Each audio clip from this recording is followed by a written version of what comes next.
Hi, how y'all doing? I see I've gotten some subscribers to look at my videos that I posted in the last couple of days, and I appreciate them and their comments. Welcome to my channel. Hope you stay on. Uh, I'll be releasing new videos every now and then, so I'll be doing different subjects, not just police shootings like the Dallas one where that cop shot the wrong guy. I intend to really keep these down to like 10 minutes, no longer than that.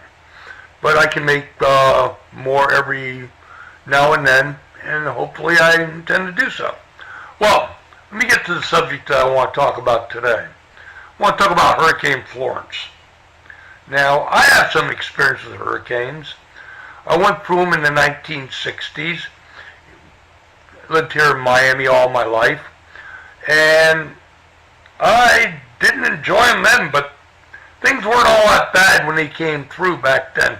We had down power lines, damage to buildings, things like that. The hurricane that really scared me, the one I really remember, that's Andrew. Yeah, I rode through Andrew down in Homestead that Sunday night going into Monday morning, and I'll tell you something, I was scared shitless because of that storm. The winds came through, and the winds were bad, but that wasn't the worst part of the storm. It's the tornadoes that came along with it. When the eye came through, we went outside. We had a house trailer on the side of the house, and it was still standing up, no problem with it at all.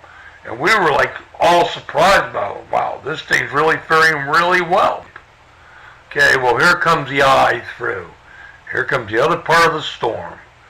And in the first 5 minutes of that part of the storm coming through, all hell broke loose, because it brought the bad part of the storm, and it brought tornadoes. And we got hit by two tornadoes.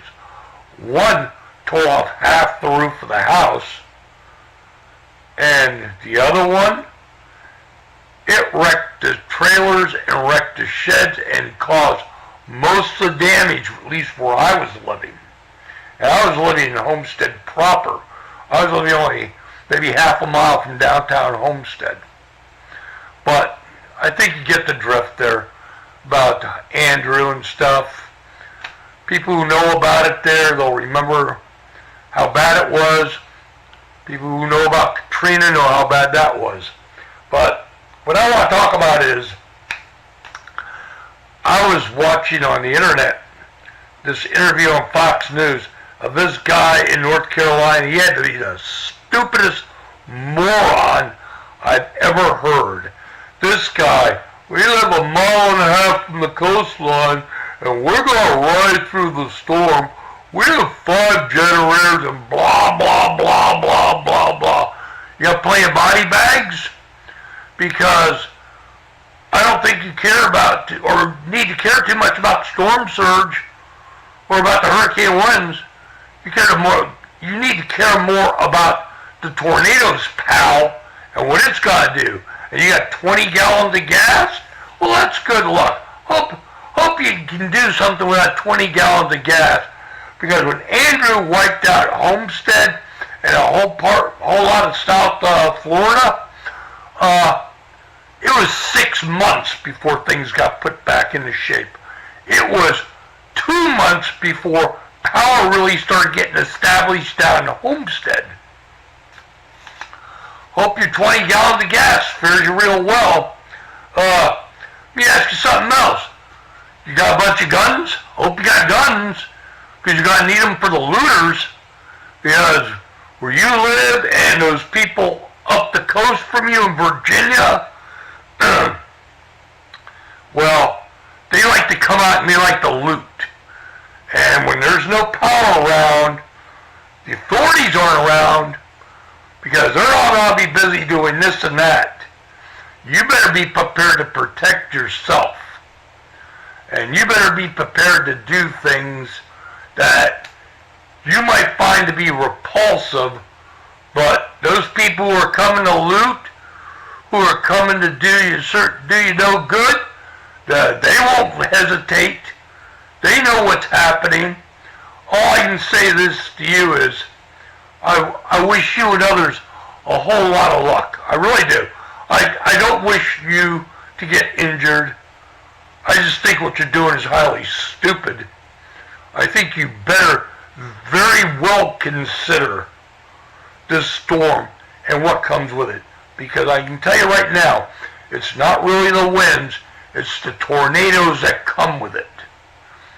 And when they come through there, they'll cause you all hell on earth. And I'll tell you something else. If you try to ride out the storm, and you are too successful and damage starts to happen, well, you can't just go and leave and get in your car and drive somewhere else, because you may run into other storms. You're going to run into winds blowing crap your way, maybe blowing tree branches, maybe even a tree at you. You can't be out on the road. You can't go nowhere. And I'll tell you something else. You got to get in your car, and you got to open your car door, and you're right in the middle of the storm. The chances are that as soon as you open the car and the low pressure in the car meets the pressure outside in the storm, or I should say, I think it's high pressure in the car, and the storm causes low pressure there. It'll blow some of the windows out in the car, if not all the windows out in the car.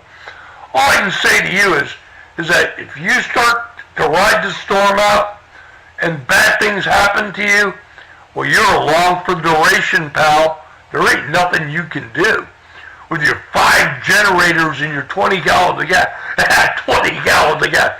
Well, that's a real laugh. Boy, is that all you could get? But getting back to something else. I hope you bought plenty of guns. I hope you got plenty of ammunition. Okay? Because I'll tell you, after Andrew, but down Homestead, it looked like the Wild West. Everybody after the storm was out in public, open, carrying their guns. I was carrying a pistol on my side and a shotgun. And the shotgun I had at the time was a piece of crap. It had rusted all the hell because I had neglected it, and it was no good. But it was the point there that it looked menacing, so you wouldn't screw with somebody.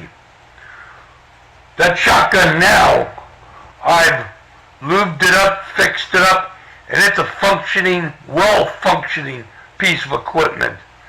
But if I have to rely on anything, I'll rely on my AR-300 Blackout or my AR-15 5.56. I'm not unfamiliar with guns, believe me. Okay? Well, that's all I got to say today. I'll be back and visit. Hope more people tune in. And we'll talk about various subjects. And I hope you enjoy it. Have a good day. Bye-bye.